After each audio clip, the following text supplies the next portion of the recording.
क्षणिक सुखासाठी आपल्या कुणी होतो नीतिभ्रष्ट, कुणी त्यागी जीवन आपले दुःख जगी करण्या नष्ट. देह करी जे जे काही आत्मा भोगितो नंतर, जैसे ज्याचे कर्म तैसे फळ देतो रे ईश्वर. आजचा विषय जिल्हाधिकारी अविनाश पाठक. अविनाश पाठक यांनी आपल्या प्रशासकीय कारकिर्दीची सुरुवात 1990च्या दशकाच्या उत्तरार्धात बीडमधूनच केली होती. त्यांनी जिल्ह्यातील पाटोदा तालुक्यात तहसीलदार म्हणून सुरुवातीच्या काळात काम केलं. भूसंपादन अधिकारी म्हणून कार्यरत होते. निवासी उपजिल्हाधिकारी आणि उपजिल्हाधिकारी म्हणून सुमारे 6 वर्ष जिल्ह्यात काम केले. 2009च्या लोकसभा निवडणुकीत त्यांनी निवडणूक निर्णय अधिकारी म्हणून सुद्धा काम पाहिलं होतं. एका मुलाखतीत त्यांनी नमूद केल्यानुसार IAS झाल्यावर त्यांनी बीडमध्ये एकूण 2 वर्ष काम केलं, तर त्यापूर्वी अतिरिक्त जिल्हाधिकारी म्हणून 6 वर्षे याच जिल्ह्यात सेवा दिली होती. बीडचे जिल्हाधिकारी म्हणून त्यांनी 28 जून 2024 रोजी बीडच्या जिल्हाधिकारी पदाचा कार्यभार स्वीकारला आणि ते 24 एप्रिल 2025 पर्यंत या पदावर होते. जिल्हाधिकारी म्हणून त्यांचा कार्यकाळ साधारण 10 महिने होता.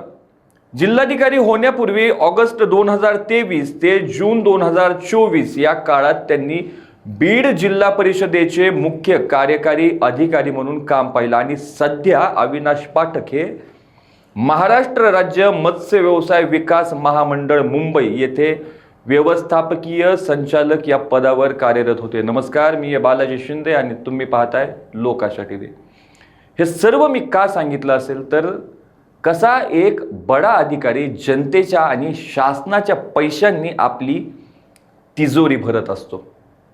बीड जिल्ह्यातून जाणारे राष्ट्रीय महामार्गाच्या भूसंपादनावेळी शेतकऱ्यांचा मावेजा आणि जमिनीच्या संपादनात कोट्यावधी रुपयांचा गैरव्यवहार झाल्याचा आरोप आहे. या राष्ट्रीय महामार्ग संपादित केलेल्या जमिनीचा मावेजा वाढवून देण्यासाठी जिल्हाधिकाऱ्यांच्या स्वाक्षऱ्या वापरून बनावट आदेश तयार करण्यात आला.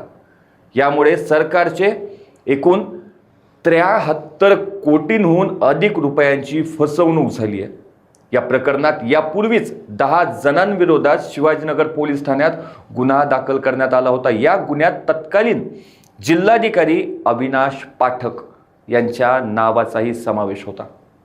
राष्ट्रीय महामार्ग अधिनियमानुसार संपादित जमिनींना वाढीव मोबदला मिळवण्यासाठी खातेदार जिल्हाधिकारी यांच्याकडे अर्ज करतात. बीडचे तत्कालीन जिल्हाधिकारी अविनाश पाठक 22 एप्रिल 2025 रोजी बदली होऊन गेल्यानंतरही त्यांच्या कार्यकाळातील मागच्या तारखा बनावट आदेश काढण्यात आले. या बनावट आदेशांद्वारे 154 प्रकरणांमध्ये जुन्या तारखा आणि बनावट सह्या वापरून 241 कोटी 62 लाख रुपयांचा वाढीव मोबदला मंजूर करण्यात आला. यापैकी अंदाजे 73 कोटी 4 लाख रुपये संबंधित खातेदारांना वाटप सुद्धा करण्यात आले. विशेष म्हणजे संबंधित आदेश करताना कोणतेही रजिस्टर नोंदवहीबाबत माहिती भूसंपादन समन्वय कार्यालयाने ठेवलेली नाही.